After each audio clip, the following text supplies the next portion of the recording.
अगर मैं आप लोगों को बोलूं कि आईफोन ने यहाँ पे पूरी की पूरी जनरेशन को ब्रेन वॉश कर रखा है, तो क्या बिलीव करोगे इस बात को? क्योंकि 2025 जनवरी का महीना अगर मैं देखूं ना, तो इस महीने में एप्पल इंडिया के अंदर टॉप 5 कंपनीज में आ गया।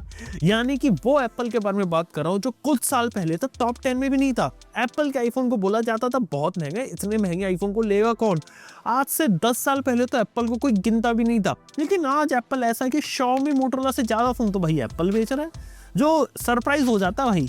लेकिन समझना पड़ेगा कि ऐसा क्या कर दिया एप्पल ने कि सबको ब्रेन वॉश कर दिया, जबकि एप्पल का प्रोडक्ट लिटरली कुछ मामलों में इंफीरियर है। चाहे एप्पल के आईफोन 16e के बारे में बात करें या फिर लेटेस्ट प्रो मैक्स वर्जन के बारे में बात करें, और इनोवेशन के मामले में एप्पल बहुत ही ज्यादा यहाँ पे पीछे चल रहा है। इसके पीछे की कहानी क्या है और चार्म कैसे कर रहा है, सब कुछ बात करेंगे। वीडियो को लाइक कर लेना, चैनल को सब्सक्राइब कर लेना। सबसे पहले बात करता हूँ कि एप्पल की स्ट्रेटजी बहुत सिंपल थी। एप्पल ने सबसे पहले अपने आईफोन को इस तरीके से दिखाया कि ये हमारा प्रीमियम प्रोडक्ट है, ये महंगा है और आप इसे खरीद नहीं सकते हो।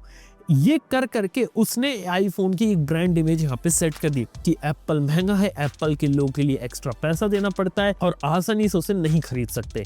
लेकिन पिछले 5 साल में उसने यही चीज को बदलना शुरू कर दिया। अगर मैं देखो तो पिछले टाइम में आखिर आईफोन कौन से ज्यादा बिकते, मतलब 2024 का अगर टाइम लो तो लिटरली पुराने मॉडल्स आईफोन के जो आउटडेटेड हो चुके जैसे आईफोन 13 या आईफोन 14 ये बिक रहे हैं। कभी एंड्रॉइड के अंदर आप लोगों ने सोचा है इतने पुराने एंड्रॉइड का मॉडल यहाँ पे मार्केट में बिकने लगे? ये चीज एप्पल को समझ में आई और एप्पल को ये बात पता थी, पहले ये सेट कर दिया उसने आपके दिमाग में कि एप्पल का आईफोन महंगा है, एप्पल का लोगो महंगा है और इसके लिए आपको ज्यादा पैसा देना करता है। और वो उनके लिए एक पॉजिटिव चीज बना कि लोगों के लिए एस्पिरेशन बन गया, सोशल टूल बन गया, एक स्टेटस सिंबल बना दिया। उसके बाद उस स्टेटस सिंबल तक पहुंचने के लिए उन्होंने रास्ता सीढ़ी तैयार कर दी। और वो सीढ़ी पता कैसे तैयार करी? पहले पुराने आईफोन को डिसकंटिन्यू नहीं करो, उनकी कीमत धीरे धीरे गिरा दो ताकि लोगों के एक्सेसिबिलिटी में आ जाए और लोग उसे और ज्यादा अच्छे तरीके से एक्सेस कर सके। ईएमआई का टूल लगा दो। और अक्सर हम सुनते हैं कि ज्यादातर आईफोन्स इंडिया में जो बिकते हैं वो ईएमआई स्कीम का यूज करके बिकते हैं। इवन आज से 5 साल पहले तक आईफोन की इतनी रीच नहीं थी, सेल्स डिस्ट्रीब्यूशन इतना स्ट्रॉन्ग नहीं था, लेकिन पिछले 5 साल में एप्पल तेजी से आगे बढ़ रहा है। सबसे पहले तो इंडिया में एप्पल का ऑनलाइन स्टोर आ गया, फिर एप्पल का ऑफलाइन स्टोर भी यहाँ पर आ गया। अगर आप एप्पल का आईफोन खरीदना चाहें तो फ्लिपकार्ट, अमेजन के साथ साथ किसी भी रिटेल स्टोर में जाके आज भी एप्पल के आईफोन को खरीद सकते हैं। इतना आसान है एप्पल के आईफोन को खरीदना। यानी कि एप्पल ने धीरे धीरे एक सीढ़ी तैयार कर दी कि किस तरीके से आप एक आईफोन को आसानी से एक्सेस कर सकते हैं। पहले तो दिखा दिया कि एक बहुत बड़ा सोशल टूल है, स्टेटस सिंबल है, बहुत दूर की चीज है जिसे आप नहीं ले सकते। उसके बाद उसी चीज को पकड़ने के लिए एप्पल ने यहाँ पे जाल बिछाना शुरू कर दिया और लोगों अपने ट्रैप में फंसाना शुरू कर दिया। खैर ये सब एक चीज थी जिससे एप्पल यहाँ पे आगे बढ़ा। इसके बाद एप्पल इसके ऊपर भी गया। उसने देखा कि एप्पल का इकोसिस्टम है, यानी कि लोगों को चलो आईफोन तो बेच दिया, लेकिन आईफोन तो लोग चलाते रहेंगे, सम और कैसा कैसे बनाए।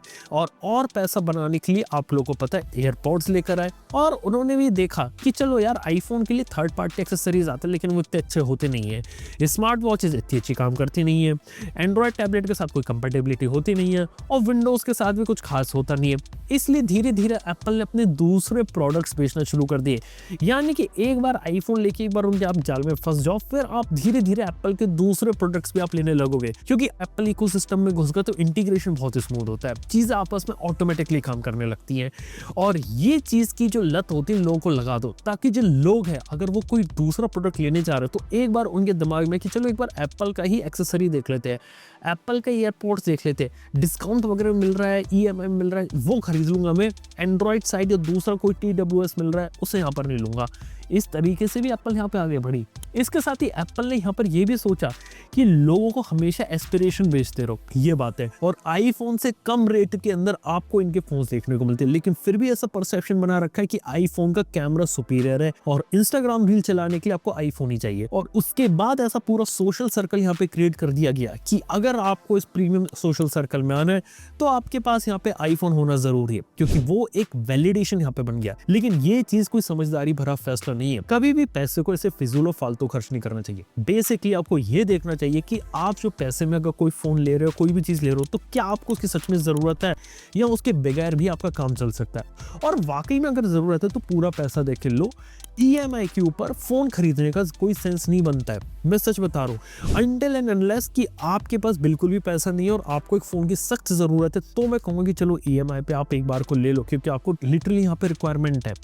लेकिन अगर आप पैसा पूरा पे कर सकते हो तो उस पैसे में आपको जो बेस्ट पॉसिबल फोन आज के समय में मिले वो लो, बजाय कि ईएमआई वाले ट्रैप या इन सब में फंसने के। यहाँ पे जाने की कोई जरूरत नहीं है, क्योंकि लिटरली आईफोन ने यहाँ पे ब्रेन वॉश कर रखा है लोगों को, और ऐसे ही और ज्यादा लोगों तक पहुंचने के लिए हाल ही में आईफोन 16e को भी उतारा गया। वो देखा तो बहुत ही ज्यादा इंफीरियर प्रोडक्ट है कंपेयर टू अदर आईफोन्स। कुछ मामलों में मेरे को पुराना आईफोन 15 ज्यादा अच्छा लगेगा उसके कंपैरिजन में, लेकिन वो भी एक नॉर्मल फोन है। और आईफोन 16e को इस तरीके से उतारा गया ताकि लोग हमारा फोन लेने लगे। 40-50 हजार का जो आदमी एंड्रॉइड खरीद रहा था वो हमारे 60,000 रुपए के आईफोन 16e पर आ जाए। लेकिन फैक्ट बात यह कि 40-50 हजार रुपए का जो एंड्रॉइड फोन आ रहा है ना, वो आज के समय में आपके 1 लाख रुपए के आईफोन से टक्कर ले सकता है। अब आप खुद समझदार हैं कि आप लोगों को यहाँ पे कौन सा प्रोडक्ट यहाँ पर लेना है। इसके साथ ही देखा जाए तो एप्पल है ना, हर मामले में कई सारी चीजें खेलता रहता है और ये पूरी कोशिश करता है कि ज्यादा से ज्यादा पैसा निकाल सके, क्योंकि आज के समय में एप्पल एक इनोवेटिव कंपनी ने, एक कॉर्पोरेट कंपनी के तरीके से बिहेव करता है और अपने प्रोडक्ट और हर स्ट्रेटेजी में ये कोशिश करता है कि ज्यादा पैसा हम कैसे बना ले। चाहे एप्पल का अगर आईफोन लोगे तो एप्पल अपना सब्सक्रिप्शन बेचेगा,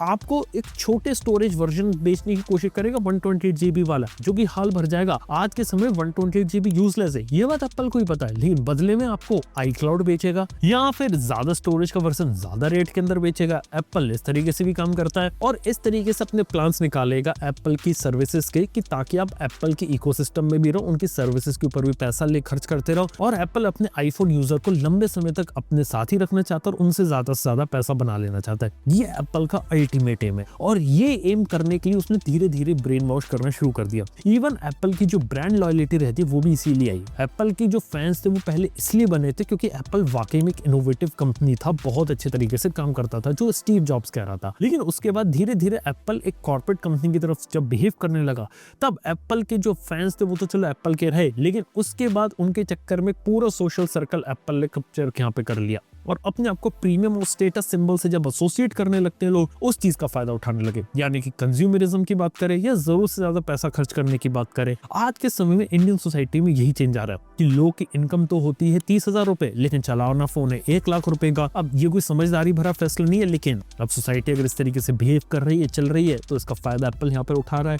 और देखा जाए तो हमारी जो सोच रहती है ना, उसी के ऊपर उसने काबू कर रखा है। और इसलिए मैं कहता हूँ कि आईफोन ने लिटरली यहाँ पर ब्रेन वॉश कर रखा है। और अगर ये चीज अगर हमें स्टॉप करनी है तो लिटरली हमें आईफोन्स और लेटेस्ट एप्पल प्रोडक्ट के ऊपर इतना ज्यादा ओवर स्पेंड करना बंद करना पड़ेगा।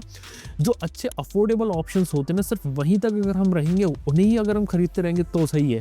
लेकिन प्रीमियम या अल्ट्रा प्रीमियम कैटेगरी में जब एप्पल यहाँ पे कूद जाता है ना, तब चेंजेस है। मतलब कि मैं ये नहीं कहूँगा कि एंड्रॉइड में इस तरह चीजें नहीं होती। एंड्रॉइड में भी आप सैमसंग का फोल्डेबल देख सकते हैं, 1.5 लाख रुपए का आता है, और वो फोल्डेबल भी चलो प्रीमियम कैटेगरी का है, कॉर्पोरेट में लोग उसे खरीदते हैं, लेकिन वो भी उसने अपना एक नीच यहाँ पे पकड़ रखा है। लेकिन वो कोई इतना ज्यादा सक्सेसफुल बड़ा प्रोडक्ट नहीं है।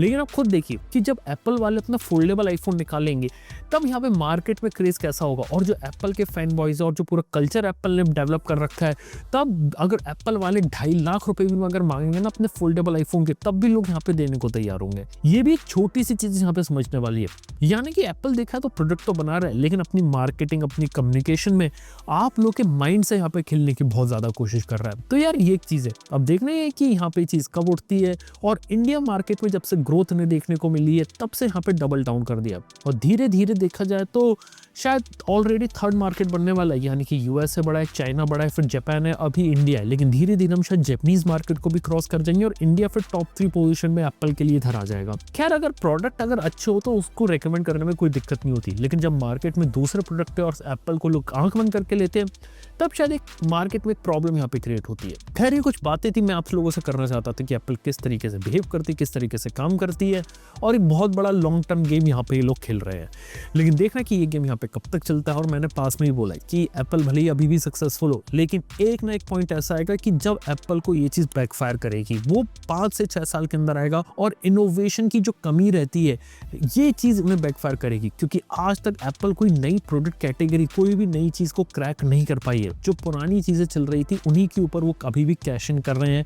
लेकिन ये कब तक चलेगा, एक बबल है, 5 साल 10 साल कभी तो ये बस्ट होगा। और जब ये बस्ट होगा तब मैं उसके बारे में और अच्छे तरीके से आपको बता पाऊंगा, या फिर आप मेरी बात जो अभी मैं कह रहा हूँ वो आप और अच्छे तरीके से तब समझ पाएंगे। उम्मीद करता हूँ कि वीडियो पसंद आया होगा और आप लोग एप्पल यूज करते हो, एंड्रॉइड यूज करते हो, आपको जो भी ओपिनियन नीचे कमेंट में बता सकते हैं। थैंक यू बने रहने के लिए। मैं आप सुनता हूँ अपने अगली वीडियो के अंदर। Good bye.